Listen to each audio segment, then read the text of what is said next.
জুমার ঘরে আসার এবং বসার শক্তি সমর্থ দান করেছে।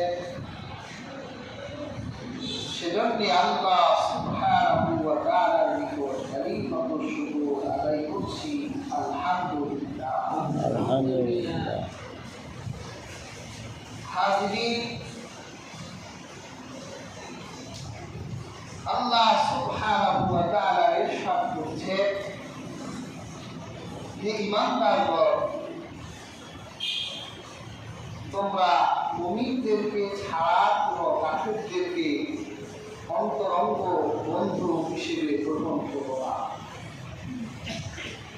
তোমরা কি সুস্পষ্টভাবে আল্লাহ এগেইনস্টে তাদেরকে দাঁড় করাতে চাও? আমরা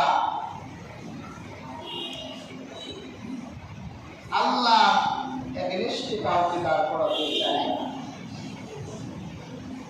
আল্লাহর বিরুদ্ধে দাঁড়াবে কি?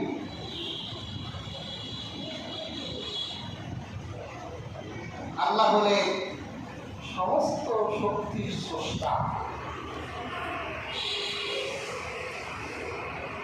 সেজন্য আল্লাহ পাক আমাদেরকে অ্যাডভাইস করলেন, বন্ধুত্ব খুব গুরুত্বপূর্ণ একটি সম্পর্ক। এটা পৃথিবীতে চলতে গেলে বন্ধু লাগবে।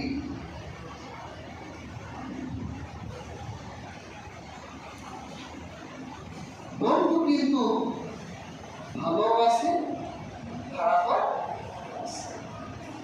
রাসূলুল্লাহ বলেছে, আল মারউ আলা দীনিল খলিল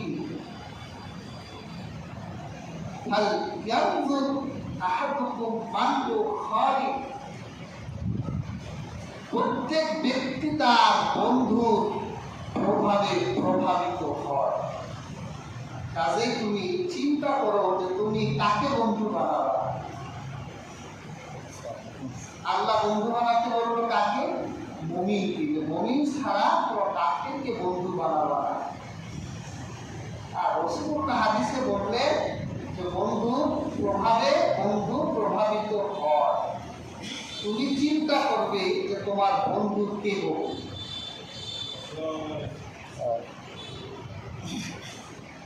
হাজরিন, এই পৃথিবীতে ভালো বন্ধু আছে, খারাপ বন্ধু আছে। আমার রাসূল ভালো এবং খারাপ বন্ধু এক চমকপ্রদ উদাহরণ দিয়েছেন। রাসূলুল্লাহ বলেছেন যে ভালো বন্ধু হলো কাহামিলিল মিস্ক, আর খারাপ বন্ধু হলো নাফিখিল ঈদ। ভালো বন্ধুর এক্সাম্পল হলো যিনি পারফিউম বিক্রি করে তার মতো। তুমি যদি আতর বিক্রেতার দোকানের কাছে যাও, সে তোমার বন্ধু, তুমি দেখবে যে সে তোমার হাতে একটু পারফিউম লাগিয়ে দিয়েছে, তুমি খুব সুন্দর সুঘ্রাণ পাবে। যদি সে তোমাকে পারফিউম না লাগিয়ে দেয়, তুমি টাকা দিয়ে তার কাছ থেকে আতর কিনতে পারবে। যদি তুমি নাও কিনো, তোমার বন্ধুর পাশে বসার কারণে তুমি ফ্রি সুন্দর একটু দাম পাবে। রাসূলুল্লাহ বলেন, ভালো বন্ধুর দৃষ্টান্ত হলো এই আতর বিক্রেতা।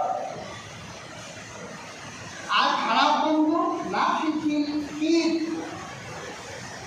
হাফরে ফুল দেয় যে কামার, হচ্ছে কামারের মতো। তুমি যদি তোমার বন্ধু কামারের দোকানে গিয়ে একটু বসো, তিনি হাফরে ফু দিলে কয়লার একটা ফুলকি তোমার শরীরে লেগে তোমার পোশাক চলে যেতে পারে।